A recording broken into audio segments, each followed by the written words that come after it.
But there was certainly an element of making my grandfather proud and honouring him by taking part in the award that has been so much of his life's work. And I definitely hope that I have made him proud. January 30th, 2026. Buckingham Palace drops a statement. Just 47 words. No warning, no fanfare. And in an instant, the balance of power within the British monarchy shifts forever. A 22-year-old stranger to the public inherits a secret Scottish estate, one even King Charles has never seen. But this isn't gossip. This is a story of power, betrayal, and a single inheritance that changed everything.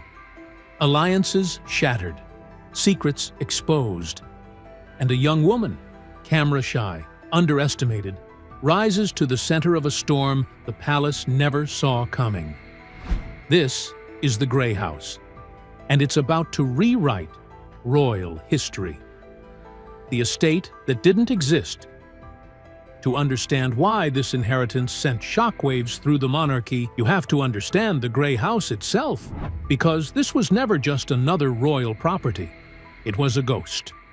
For over 70 years, the British Crown managed to keep a multi-million-pound Highland estate completely invisible from the public, from Parliament, and even from most of the royal family. The property sat buried in the financial records of the Duchy of Lancaster under a meaningless administrative code, site fee.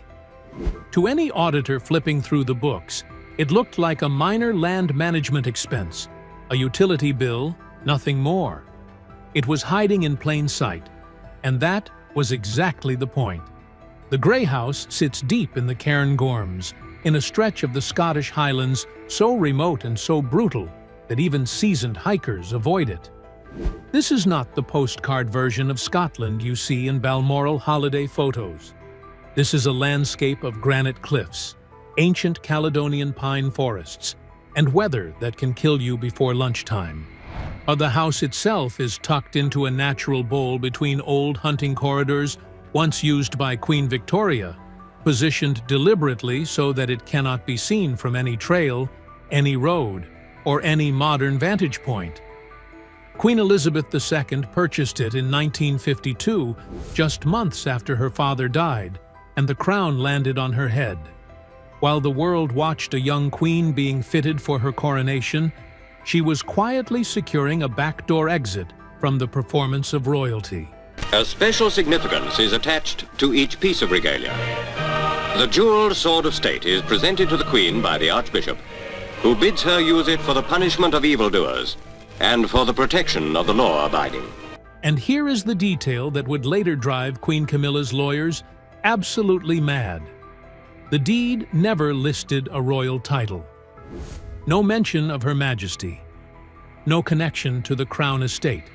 Elizabeth bought it through a private holding company managed by a financial advisor who had handled the Queen Mother's own Highland accounts. From day one, the Grey House existed outside the monarchy. It was governed by civil law, not royal protocol, and that made it untouchable. Inside, there were no gilded ceilings, no grand ballrooms, no rooms designed for visiting diplomats. It was built for a family of one. The handful of former staff who knew about it were sworn to something called the Site Fee Protocol, a vow of silence so strict it outranked their oaths to the crown. Elizabeth would vanish there for 5 or 6 days at a stretch. She still received her red boxes, still did the work of the state, but she did it in a place where no one was watching. No briefings, no social obligations, no performance. In the Grey House, she was not the Queen. She was simply Elizabeth. And the rest of the family? Prince Philip hated the place. The silence drove him insane. Princess Anne found it eerie. Princess Margaret lasted less than 24 hours before retreating to somewhere more social, reportedly calling it a monastery for one. And King Charles, despite loving Scotland more than perhaps any other member of the family, never once set foot on the property in his entire life. That absence would become his greatest weakness. The campaign to steal it. By the autumn of 2024, Queen Camilla had been on the throne for over 2 years, and she was acutely aware of gaps in her influence. She understood something fundamental about the monarchy. Power is not just titles, it is symbols, land, and control over history. Internal palace documents, later leaked by former aides, reveal that Camilla had quietly begun reviewing site fee accounts as early as October 2024. She never mentioned the Grey House by name. Doing so would have triggered the scrutiny of the old guard, but framed her inquiries as routine audits, questioning whether any royal assets had been omitted from duchy declarations. Her logic was methodical and merciless. Unlisted properties were loose threads, and loose threads can be pulled, rewoven, or claimed outright. Camilla was not working in isolation. The Parker Bowles family, long accustomed to existing on the margins of royal wealth and influence, saw opportunity. Tom Parker Bowles, already a prominent food writer with expertise in branding and high-end hospitality, had quietly studied zoning regulations in the Cairngorms region months before the Grey House story went public. Advisors explored heritage tourism concepts, luxury retreats, and curated Highland experiences tied to the Windsor name. To the Parker Bowles clan, the Grey House was more than an estate. It was a strategic foothold. Control it, and you control proximity to Balmoral, the archives, and the narrative of the late Queen's private life. By early January 2026, Camilla made her formal move. At a private evening audience at Birk Hall, King Charles's beloved Scottish residence, she presented him with a leather-bound proposal. She described it as stewardship and restoration, literary retreats, conservation projects, rewilding initiatives, and invitation-only heritage tourism to sustain the estate for decades. To outsiders, it sounded visionary. Beneath the polished language, however, was a strategic play for complete control over geography, legacy, and sensitive royal archives. Ambition, however, he made her sloppy. Weeks before presenting the plan, Camilla had already dispatched surveyors disguised as environmental consultants, mapping the estate, scanning the moors, and preparing restoration budgets. Locals in the Highlands, fiercely loyal to Elizabeth II's memory, noticed the outsiders. Word reached the palace. When Charles received the proposal, he did not explode, as he might have in younger years. Instead, he stalled, consulting constitutional advisors and the Royal Estate Council to review structures untouched since 1952. In classic royal fashion, he bought time, torn between devotion to his wife and reverence for his mother's carefully curated legacy, unwilling to hand over a sanctuary he had never truly seen. Clause 31. The Queen's Fail Safe. The tension finally broke on January 12, 2026. During a closed-door session attended only by the King, his private secretary, and 2 senior advisors. The meeting was supposed to finalize the stewardship transfer. Camilla's representatives had their architectural renderings ready, but Charles drew a line. He stated, quietly and without drama, that the estate was not available for reassignment. Not now. Not ever. He framed the refusal not as a personal slight against Camilla, but as a matter of a pre-existing private settlement beyond the reach of Crown review. The room went cold. Camilla left with her composure intact, but sources inside the palace say she was visibly shaken. She had deployed every legal, social, and political tool in her arsenal, and she had still been blocked by a force she could not name. That was the moment she began to suspect the truth.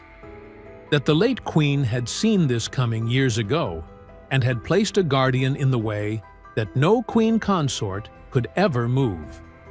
And she was right. To understand why the entire campaign collapsed so completely, you have to go back to a document signed in the shadowed library of Windsor Castle in October 2021. This was not Elizabeth's primary will, the one that dealt with the grand palaces and the crown jewels. This was something separate, a conditional personal legacy deed, a highly specific legal instrument designed to operate entirely outside the traditional channels of the Crown Estate. At its heart sat a section that royal legal staff whispered about with a mixture of awe and terror. They called it Clause 31. Now, the name was a poetic reference by the late Queen to the 31st day of her own reign, the first time she had visited the Grey House alone as sovereign. And Clause 31 was devastating in its simplicity. It laid down 3 conditions that rendered the estate permanently untouchable. First, the property would transfer only upon the final death of all designated trustees. Second, it was explicitly removed from any future parliamentary oversight or Crown review. And third, the clause that hit the Parker Bowles family like a physical blow. Queen Camilla, her children, and their direct descendants were forever and explicitly excluded from any form of access, ownership, or managerial influence over the estate. Permanently, irrevocably. Done. Only 4 people on Earth knew this clause existed before 2026. The Queen's personal solicitor, except Princess Anne, the late Queen's private archivist, and Prince Edward. Each had sworn a vow of secrecy that outranked even their official oaths to the Crown. They watched in silence as Camilla's surveyors paced the moors. They said nothing as the king was pressured at Birkhall. They knew all along that the site fee was a lock for which Camilla would never have the key. Why Louise, the apprenticeship in memory? But the real question remained, why Lady Louise? Why would the most strategically brilliant monarch of the modern era choose a 22-year-old granddaughter who was not a working royal, who had never given a public speech, and who had spent her entire life deliberately avoiding the spotlight? The answer lives in the summers of 2019, 2020, and 2021. While other family members arrived at Balmoral with entourages of staff and social agendas, but Louise arrived with a book and a pair of walking boots. Former palace staff noticed something extraordinary. There was a quality to Louise's presence that the aging queen recognized immediately. Louise did not perform. She did not angle for attention or position. She was simply there. One former lady-in-waiting later recalled that during those final Highland summers, Louise and Elizabeth spent unusually long stretches in the private libraries and walking the remote corridors of the estate. The world thought they were bonding over horses and carriage driving. In reality, Louise was undergoing an apprenticeship in memory. She was the only family member the Queen trusted to help sort through the personal papers that were never destined for the official royal archives. Elizabeth saw in Louise a reflection of her own sister, Princess Margaret, and the same intelligence, the same bone-deep love of history. But without the drama, without the rebellion, and without the desperate hunger for public validation. Louise had a quality that is almost extinct in the modern royal family: quiet loyalty. Elizabeth recognized that Louise would never treat the Grey House as a trophy or a business opportunity. She would treat it as what it was meant to be: a sanctuary. The legacy deed was signed just months after the funeral of Prince Philip. Elizabeth was a woman preparing for the end. She knew that once she was gone, the forces of modernization and commercial branding would circle her most private spaces like vultures. By bypassing her own children and gifting the estate directly to Louise, she leapfrogged the politics of immediate succession entirely. It was not an inheritance of property. It was a transfer of moral authority. When the sealed letter was finally opened in late 2025, the wording was unmistakably vintage Elizabeth. It described the Grey House as a refuge, not a monument. It emphasized that the archives within were to remain the private thoughts of a woman, not the public record of a monarch. The private diaries, the voice recordings to her grandchildren, the candid correspondence with world leaders, all of it was now in the hands of someone who valued the woman more than the crown. Highland's power struggle. Now, the story shifts from a simple inheritance dispute into something that genuinely shook the foundations of the British monarchy. And the announcement that Lady Louise Windsor had inherited the Grey House estate had barely been public for 48 hours when the atmosphere inside Windsor Castle became nearly unbearable. To understand just how volatile this was, consider the history these walls have witnessed. The catastrophic fire of 1992, which Queen Elizabeth II famously described as her annus horribilis. The weeks of mourning and global scrutiny following Princess Diana's death in 1997. The princess, who spent her life in the relentless glare of the public eye, died in a speeding car in Paris, apparently trying to evade pursuing photographers. The fallout from Prince Andrew's scandals, and, more recently, the grief after Prince Philip's passing in 2021. Windsor Castle has survived crises of every kind, political, personal, and public. But the tension of late January 2026 was different. It had no smoke, no visible flames, only the slow, suffocating heat of betrayal among those sworn to family loyalty. While the British press lauded Lady Louise for her quiet dignity, the private apartments of Windsor Castle became a war zone of frozen glares and calculated silence. Queen Camilla, a woman who had endured 2 decades of relentless public hostility and the transformation from mistress to duchess to queen consort, was not built for defeat. After Diana's death, she faced a nation hostile to her very existence, requiring Clarence House to craft an entirely new PR strategy just to make her socially acceptable. To be outmaneuvered by a 22-year-old granddaughter and by a deed drafted and sealed by the late Queen was not merely a setback, it was a personal affront. The confrontation that would be whispered about for months occurred on January 26th in the Long Gallery, a corridor steeped in history, where monarchs have received foreign ambassadors for centuries. Senior courtiers described the moment as a glass chandelier moment, so tense it felt as though the crystal above might shatter. Camilla confronted Princess Anne directly, accusing her of undermining the Queen Consort's public role and manipulating a young relative into a position that should have fallen under the reigning sovereign's household. Anne, famed for her steely nerve, she famously faced down a would-be kidnapper on the Mall in 1974, remained unmoved. When Camilla ran out of words, Anne delivered a line that cut through the room like a guillotine.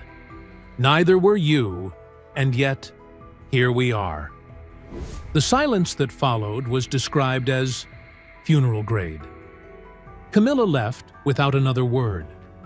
The fallout extended far beyond the drawing rooms. Behind the scenes, Duchess Sophie. But Louise's mother had anticipated the backlash. A former PR professional, she had authorized a full cybersecurity audit of the Grey House estate long before the inheritance was public.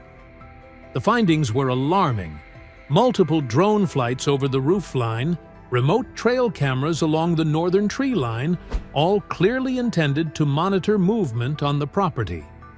Sophie's response was swift. Military-grade jamming devices were installed, and Louise's protection detail was hand-picked from officers loyal personally to Elizabeth II.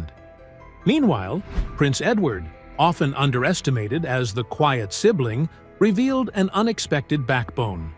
When Camilla privately suggested delaying the inheritance announcement under the guise of concern for Louise, Edward recognized the tactic immediately. His response, 15 words long, had ended the conversation decisively. "My daughter will not be a placeholder for your ambitions. You had your turn." With Anne holding the emotional line, Sophie fortifying the estate, and Edward shutting the political door, 3 underestimated figures had formed an unbreakable wall around a 22-year-old girl. And even the most powerful woman in the country could not breach it. The Grey House stands quiet. Its stones hold secrets no crown can touch. Its halls echo with choices made long before the world noticed. But every secret has its reckoning, and every silence has a voice.